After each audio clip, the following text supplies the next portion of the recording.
কর্মসূচি মূলত সারা বাংলাদেশে নিয়োজিত কমিউনিটি হেলথ কেয়ার প্রোভাইডার বা সিএসিবিতে চাকরি 13 বছর যাবত তারা কোনো ধরনের বেতন বৃদ্ধি ইনক্রিমেন্ট না হওয়ার কারণে বিগত সরকারের 25 সরকার তার নিয়োজিত কিছু কর্মকর্তার মাধ্যমে এই 13 বছর সারা বাংলাদেশের 14,000 সিএসিবিতে স্বপ্ন রাজস্বকে তারা সুপ্রিম কোর্টের আপিল ডিভিশনের এই স্বৈরাচার চিফ জাস্টিসের মাধ্যমে আমাদের হাইকোর্টের রায়কে নস্যাৎ করে দিয়ে ট্রাস্ট নামক এক বানচাল ট্রাস্টের মধ্যে আমাদের নিযুক্ত করছে। এই ট্রাস্ট থেকে আমাদের সিএসিবিদের নিয়মিত বেতন হয় না, 14-13 বছর চাকরি জীবনে 1 টাকাও বেতন বৃদ্ধি পায়নি।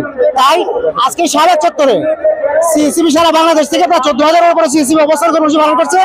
আমরা আপনাদের মাধ্যমে বর্তমান অন্তর্বর্তীকালীন সরকারের মাননীয় প্রধান উপদেষ্টা স্বাস্থ্য উপদেষ্টা মহোদয়ের আমরা দৃষ্টি আকর্ষণ করছি, ওনাদের এই অন্তর্বর্তীকালীন সময়ের মধ্যেই আমাদের সিএসিবি পরিবারের স্বপ্ন চাকরিকে রাজস্বকরণ কেন্দ্র দিয়ে আমাদের চলার পথকে আরো মসৃণ করবেন এবং তৃণমূলের স্বাস্থ্যকে আরো গতিময় করে তুলবেন বলে আশা করি।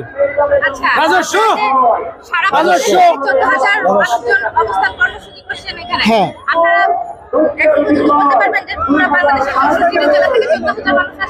সারা বাংলাদেশে এটা হচ্ছে আমাদের বাংলাদেশ সিএসিবি অ্যাসোসিয়েশন কেন্দ্রীয় পেডের মাধ্যমে স্বতঃস্ফূর্তভাবে অংশগ্রহণ করার জন্য তাদের যে পেড, এই পেড দিয়ে সারা বাংলাদেশের সিভিল সার্জন, তারপরে আপনার এই উপজেলা স্বাস্থ্য পরিবার কল্যাণ কর্মকর্তা সহ ঊর্ধ্বতন কর্মকর্তা যারা আছেন ওনাদেরকে মেইলের মাধ্যমে জানানো হয়েছে এবং আমাদের উপজেলা এবং জেলা পর্যায়ের যারা এই সিএসিবি নেতৃবৃন্দ আছেন ওনারা ওনাদের স্মারকলিপি এবং আমাদের যে কর্মসূচি সেটা সম্পর্কে অবহিত করে চলে এখানে সময় চলে আসছে।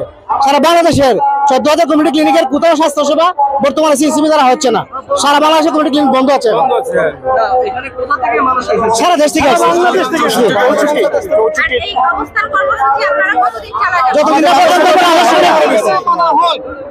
যতদিন না পর্যন্ত আমরা রাজস্ব নিয়ে আমরা রাজস্ব ছাড়া পিরার কোনো পথই নেই আমাদের।